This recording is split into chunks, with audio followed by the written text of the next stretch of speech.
Thousands of people stood in line to say goodbye to our longest reigning monarch. And this very quickly became the most British thing ever, because something we like even more than rain is queuing up for stuff. Hello, I'm Lawrence and I'm on a quest to uncover all of the memos that Britain and America lost in the pond, and one of those memos pertains to words. Specifically, words that I used all the time in Britain and fully expected to use again in America. Only America, being full of surprises, taught me that not every word we use is universal within the English-speaking world. One word that is universal is subscribe, so do that now if you haven't. On this channel, I've looked extensively at American English words that aren't very common in Britain. And now, just as Queen Elizabeth II would surely have wanted, Lost in the Pond is going to do the very same, but in reverse. Here are 8 surprising English words that Americans don't really use.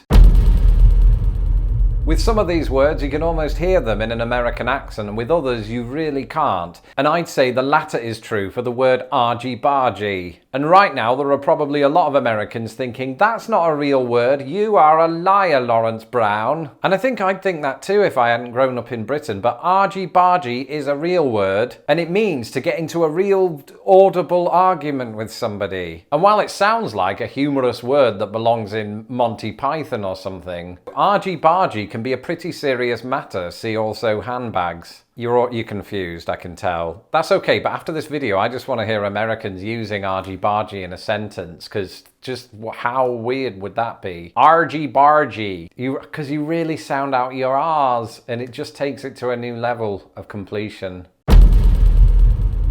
I think it's well known that Britain is well known for its well-known rainfall, and almost every human on the island has to have some way of protecting themselves from that rain. And I'm not just talking about bus shelters, although that is my preferred method. No, I'm talking about umbrellas, like the invisible one that I apparently have here. Umbrellas is, of course, the standard name that I think we both use in Britain and America, but in Britain, we also like to use the word brolly. It just sounds nice. It almost gives a sense of quaintness to the rain. In America, for the most part, I think you have a different relationship with rain. And that could be because in many parts of the country, when you get rain, it absolutely belts it down for 5 minutes and then stops. So you don't even need an umbrella in that situation. I don't know where I'm going with this, because Americans definitely use umbrellas. They just never called them brollies. What they did call them at one point in time was a bumbershoot. Some Americans that I've spoken to think that bumbershoot was a British word, but it turns out that it was actually coined in the United States, and most British people have never heard of it.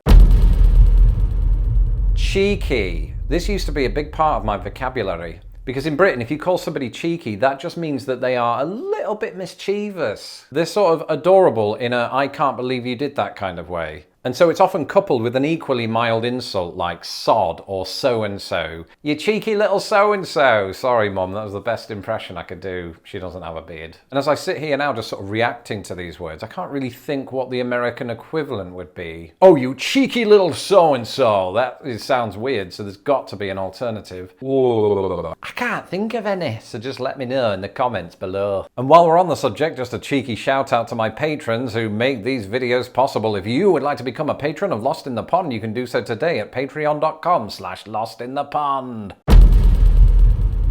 Something I've learned in my 14 years of living in America is that some things just take on a different name due to branding. And one of those things is something that I've always referred to as cling film. As you can see on here, that is not how Americans do it. Plastic wrap is the generic term here. But when I first moved here, my wife was referring to it by the mysterious name of saran wrap, which I believe is a brand name, but I can tell you this, that saran wrap, plastic wrap, or cling film does work on either side of the pond and is very effective for shutting up YouTube sensations. Don't try this at home, folks. There's a bit of a breathable hole. I'm just gonna see, should I do the rest of the video like this? Probably there's a bit of a glare. I don't know why I did any of this. It was just so that I could show you that cling film is exactly the same on either side of the pond, no matter what we call it. Next up, and I can't even read it because that's in the way. Next up, flyover. Where I grew up, in the English town of Grimsby, there is a part of road that you're driving along and suddenly it goes up over the stuff underneath it. And my whole life, this was referred to as the flyover. And it was magical when I was a kid, because when we drive over it as a family, I imagined we were in the film Chitty Chitty Bang Bang, which makes no sense. The cars don't actually leave the ground. But when you're a kid and you hear the word flyover and the car is going up, you can very easily convince yourself that you are in fact Dick Van Dyke. But I quickly learned that in America, where these things are very commonplace, the word flyover isn't used. Instead, they refer to it as an overpass. And that's probably sensible, because Americans do use the word flyover when referring to flyover states, as in states in the middle of the country that you bypass when flying from, say, New York to San Francisco.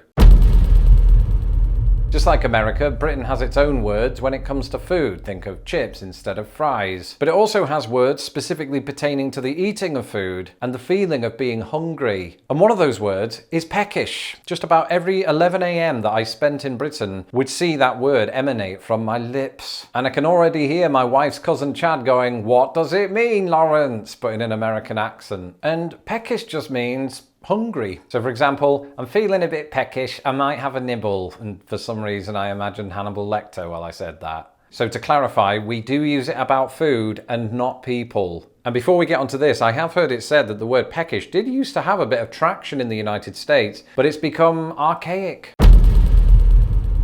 Anyway, potatoes. This, as it is a potato that is straight out of the bag. Nothing has yet been done to it. But there are many things we could do to this. We could fry it, we could roast it, we could boil it, or we could make it into what Americans refer to as a baked potato. And it makes sense. You are, in fact, baking it in the microwave, usually, because I'm lazy. But it did take me a few goes at describing that very type of potato to Americans before I realised that we don't call it the same thing. To us, at least in England, that would be called a jacket potato. And why jacket? Because we're constantly thinking about the weather, but also because when you cut it in half, the sliced skin looks like a jacket round the potato, which I suppose is just another way of making our food feel like people.